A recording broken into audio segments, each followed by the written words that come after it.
All right, today's topic is going to be applying the derivative rules using the resource derivative sheet. So the resource derivative sheet is attached there in the calendar, so you could take a look at the derivative rules. Some of them are familiar to you. We've done them in class before, but we're going to just have some more practice with the overall derivative rules using derivatives that we should have memorized for the AP exam. So the learning target in specific is I can find the derivative using the derivative resource sheet, which contain derivatives, typo, to know for the AP exam.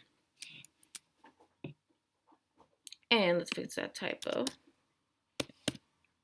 All right, so before we move on, right, just a bit of a reminder that we talked a bit about taking derivatives, that's differentiation. And we also talked a little bit about integration before our break. Before our break, though, we kind of went over the different rules of finding derivatives.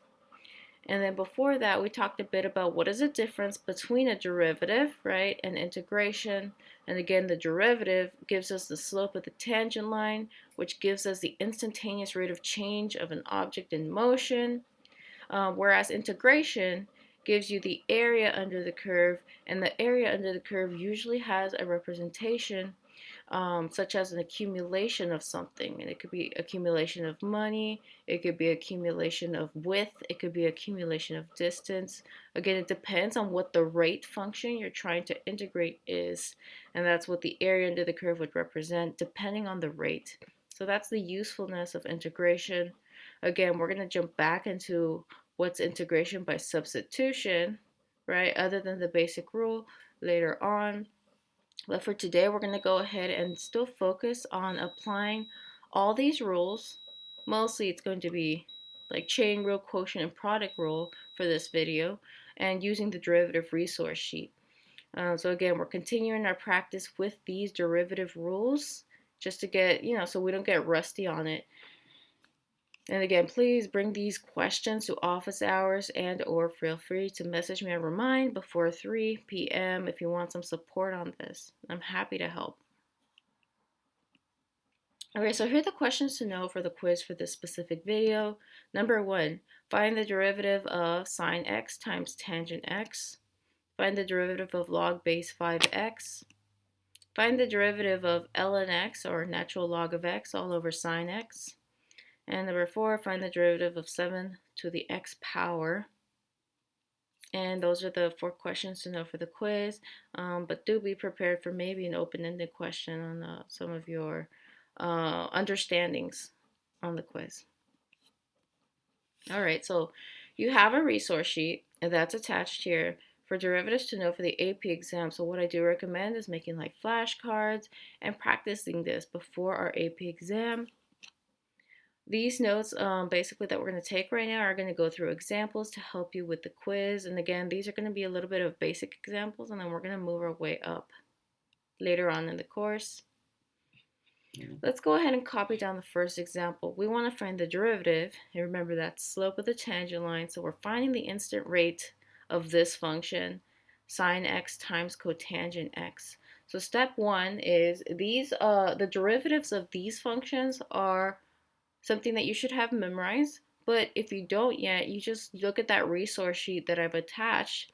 In the resource sheet, you have the derivative of sine x is cosine x. And then in the derivative of cotangent x, if you look at the resource sheet, it says it's negative cosecant squared x. So basically we have the derivative of these two things, but hold up.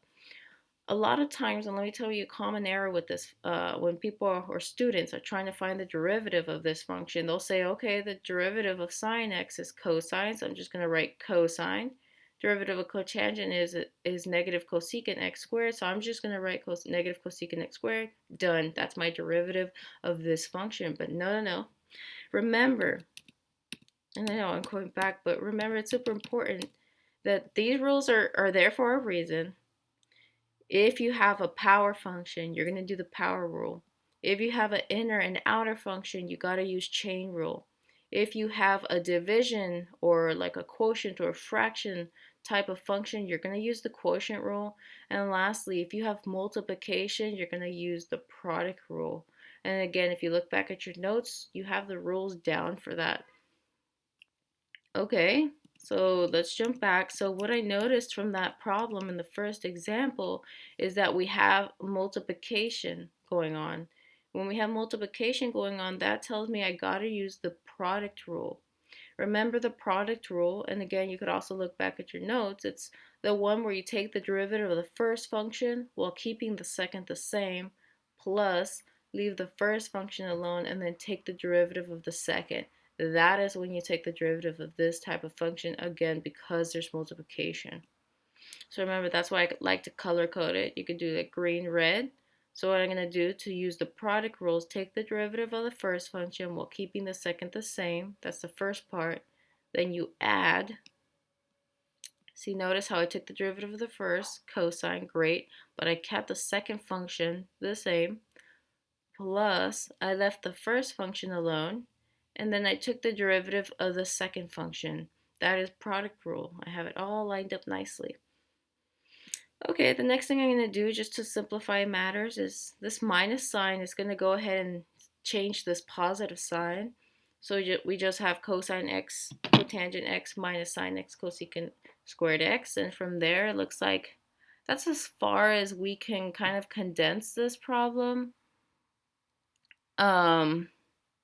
But if you do find a shorter way, because there are, if you remember your trig derivatives, your trig identities, you could do something with this.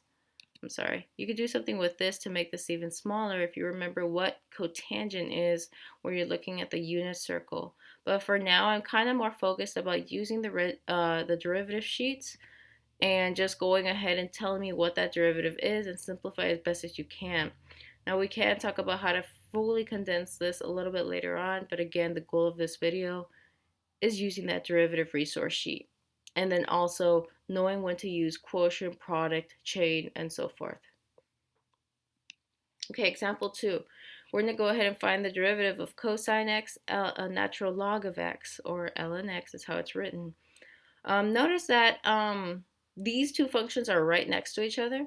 When two functions are right next to each other, you got to assume that's multiplication. Now notice I didn't write the multiplication symbol here on purpose just because they don't always write it like in the last problem, right? I kind of put that in for you just so that you could see that it is a product, it is multiplication.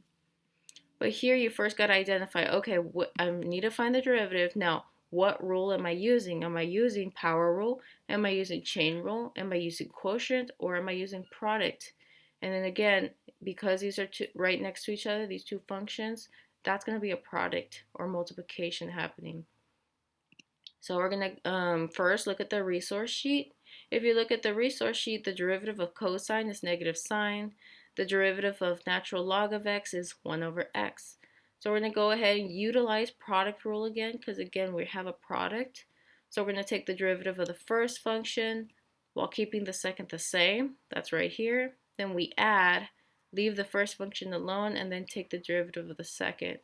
After you have that, you can go ahead and condense it. I just rewrote it like this. I kind of just moved this in the front. I thought that looked nicer. Cosine x times 1 over x is just cosine x over x. And once you feel like you fully condensed it, you could go ahead and just circle up your answer.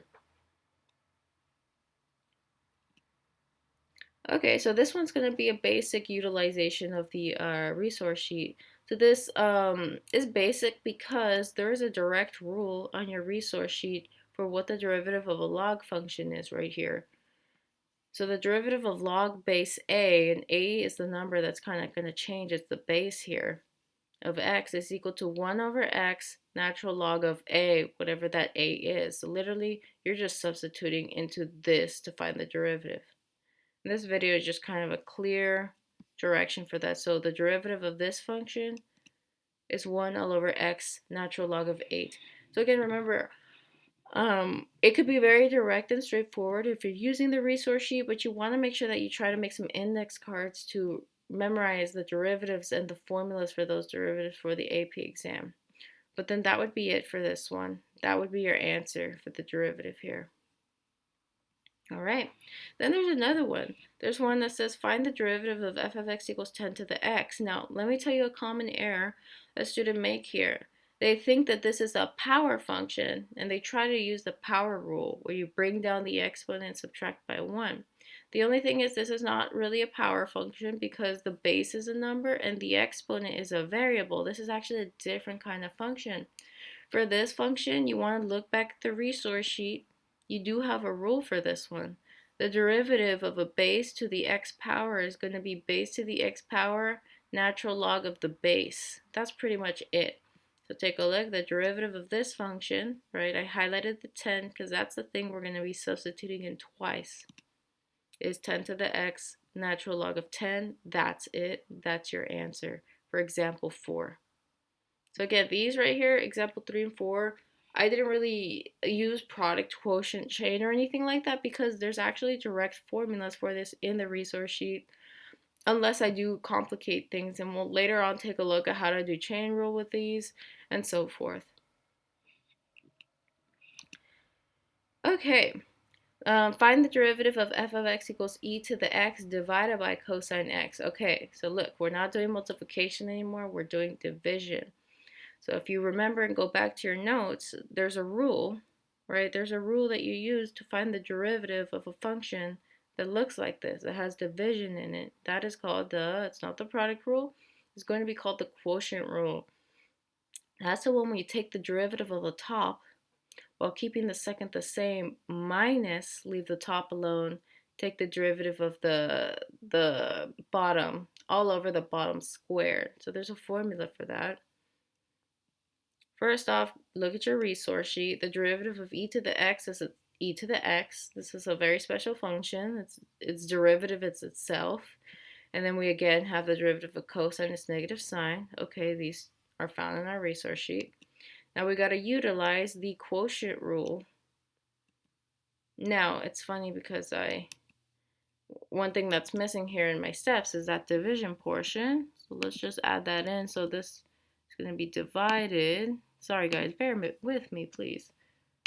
Oh yes, I'm sorry, I did change this problem in the last minute. So the quotient rule is take the derivative of the first while keeping the second, the bottom the same, but it's subtraction. So again, I changed this up because I wanted y'all to have some practice with all over the bottom squared. This is a squared. There we go. I wanted you all to get some more practice on the quotient rule. Okay, so notice my edit there.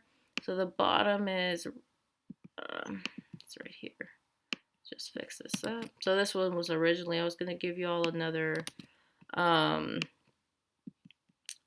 product rule, but I really want to get in the quotient rule, so if we don't get rusty on that, and it's going to show up on our test, so you want to make sure that on our quiz, so you want to make sure that you're okay with these problems that involve the quotient rule, and I'll walk us through it. Again, if you already see the straightforward understanding from what I'm doing right now, you could feel free to just copy down the example and move on from here.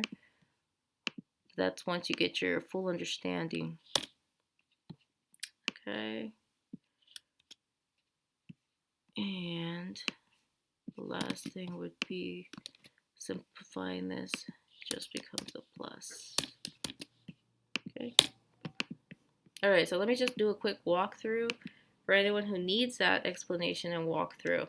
All right, so to do this function, step 1 is to first identify what these are from the resource sheet. And again, later on, hopefully you'll have the derivative of these memorized if you use some index cards. Okay, the next thing is recognizing that because this is division going on here, you're going to be using the quotient rule. That's the one where you leave the top alone. You take the derivative of the first function, which is itself. Remember, e to the x, the derivative of e to the x is itself, while keeping the bottom the same. So now it's like, take the derivative of the top function, leave the bottom alone, minus, remember this minus just comes from the quotient rule. It's part of the rule there. Minus, leave the first function alone, we'll leave it alone, it's just e to the x, times taking the derivative of the bottom function. And remember, the derivative of the bottom function is just negative sine. So see, that's my utilization of the first part of quotient. But then don't forget to do all over the bottom function squared. And that's how you write the squared when it comes to trig functions. And again, this could be red if you want to color code that. Then the last thing I did to kind of just simplify matter, so I was like, okay, what else can, cancel? I don't think anything else except for these right here. This is a double negative, so that became positive. And then that's my final answer right here. But you could go ahead and write your final answer, my bad,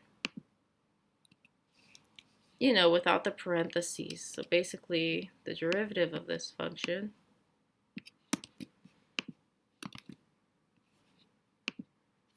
and again, please, if there's any of these problems that you need support in or need some help and you want to, now this is it. You've got to come in the office hours is what I'm trying to say, to grasp your understanding.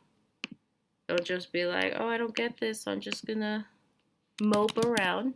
Nope. You want to make sure that you actually are asking for some support and some help on doing these problems. And then I do plan to put in a little bit more practice on quotient rule and product rule and all these other rules, also chain rule that we've went over. But you want to make sure that you get that practice in as well, and ask me some questions for any kind of function that you're having trouble with. So here would be your final answer once you drop all those parentheses, because there's nothing more we can really do to simplify this function. And no, you cannot cross off this cosine and this cosine, because you can't do that. There's not multiplication overall happening on top. If I was able to factor out a cosine x and then cancel, then you're good. But right here, this cosine x is kind of trapped because it has this plus sign. So you can't just cancel it. So that's going to be our final answer, and that's what you would put in today's quiz if it shows up like that. But all right, so we went over a few examples of using that resource sheet and taking derivatives. Again, you want to make sure that you are making some flashcards for those derivatives on that resource sheet, and you just practice them. These are what you want to know for the AP exam, and you want to make sure that you do refreshed. What is a product, what is the quotient, what is the chain rule, and when do I use each of those rules? All right, y'all. Good luck.